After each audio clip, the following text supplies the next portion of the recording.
Good day, everyone. We are from Group 6A. We are Tihok Chai, Chu Wei Kong, Aino Mardia, No Fahima, Nurul Fahana, Raja No Sazwani Izati, and Siti No Ashuhada. We are going to discuss about the culture of tumor cells, which we will then be focusing on the breast tumor cell. Hope you enjoy. When we talk about breast cancer, you might ask, what is breast cancer? It is a group of cancer cells, the malignant tumor, that start in the cells of the breast. Next, who are the victims? Actually, both males and females can get breast cancer, but it is more prone to female. For your information, it is the second leading cause of death among the women. Next, no one actually knows the exact causes for breast cancer, but it is more likely to get breast cancer if there is a family history of breast cancer. Next is the identification of breast cancer. Breast cancer can be detected by specific genetic lesions, fibroblast growth factor receptor, and elevated cyclin level. The lineage can be confirmed by cytokeratin and anti-HMFG1 and 2. However, it is preferable to use keratin 19 because it is more likely to express tumor cells than normal memory cell in vitro. Sampling is divided into two.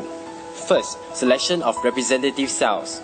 Tumor cell culture requires the separation of the transformed cells from the normal equivalent tissue cells. Ensuring representative cultures is difficult and can never be guaranteed unless by using whole tumor with 100% survival.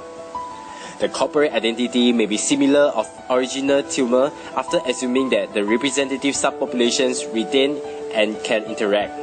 If stem cell compartment is the main target, it can be the representative populations and is even more homogeneous. There are 4 problems for tumor culture. First, autonomy of tumor population. Second, increased size of the peripheral pools. Third, tumor cells' ability to produce tumors as xenografts. Lastly, the malignantly transformed cells is prone to produce immortalized cell lines frequently. The second part is the preservation of tissue by freezing.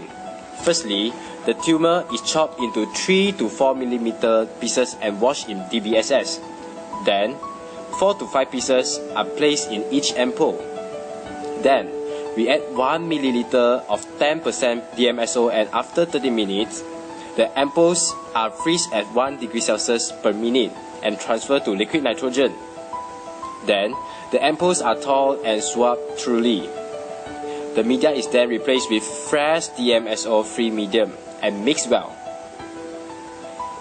Lastly, the pieces are transferred to a petri dish and proceed as primary culture. Now, we'll be doing the disaggregation of the breast cancer cells. We can do it by 2 means. The first one is by mechanical means, which is either by pipetting or sieving. Next, and also the second one, is by enzymatic digestion, which we can use either trypsin or collagenase.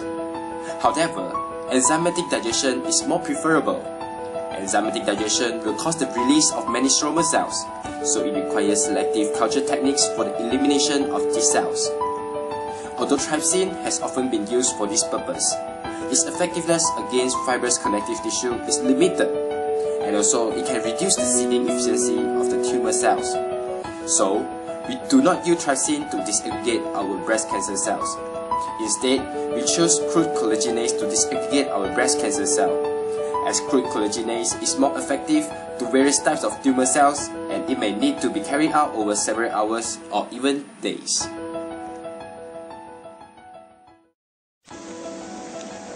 Firstly, get the sample, which is breast tumor biopsies, from pathological lab. Chop this tissue into small fragments and wash with antibiotic solution, ABC PBS. Wash twice more in ABC PBS. After that, disaggregate in 0.1% of collagenase 3 in 37 degrees Celsius incubator overnight. After 24 hours, remove the tissue from incubator and shake vigorously by hand. This will break up any remaining large or partially digested tissue. Then, centrifuge it in different centrifugation speed. Centrifuge in 40 gravity for 1 minute, The pellet we obtain contains single cell and smaller fragment called organoid fraction. We centrifuge at 100 gravity for 2 minutes. The pellet contains epithelial fraction. The centrifugation at 200 gravity for 4 minutes, we obtain fibroblast fraction. For organoid and epithelial fraction, wash with ABC, PBS, and plate the cells in PCM, primary culture medium. After 24 hours, remove medium and replace with organoid medium.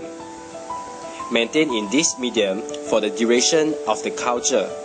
The components of organoid medium selectively inhibit fibroblast overgrowth and encourage the growth of epithelial cells. For the stromal cell, the fibroblast fraction, wash it in ABC PBS and seed it in complete culture media and maintain in this throughout.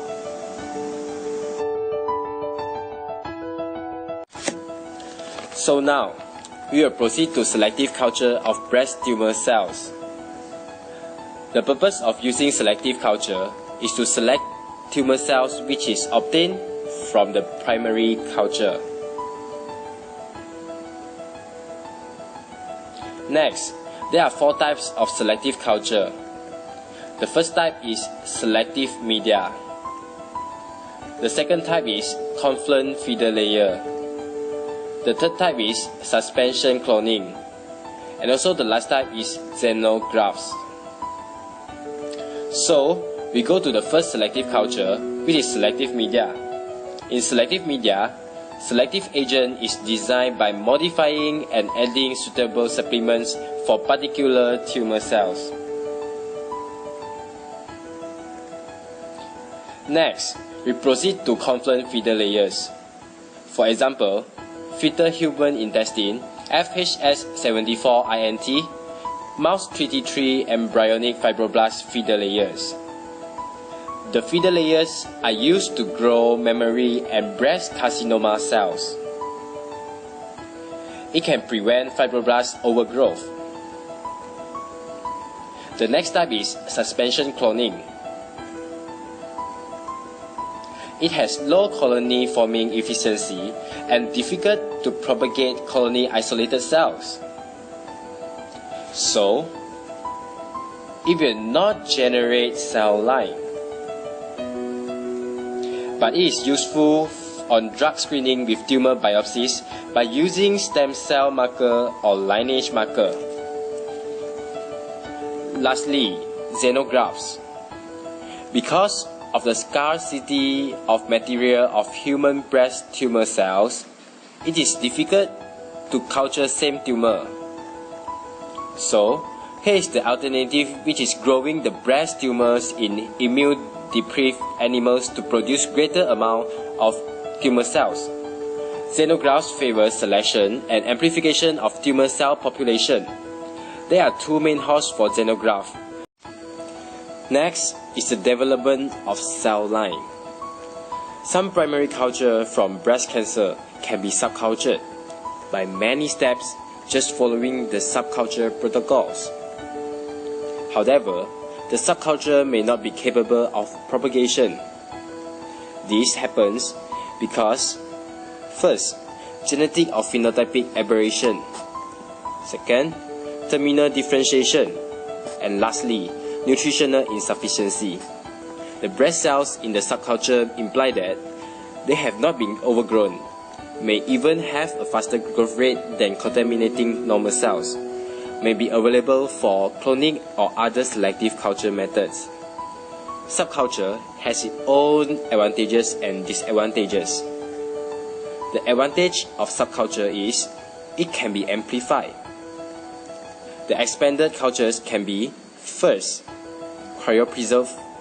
Second, replicate cultures prepared for characterization.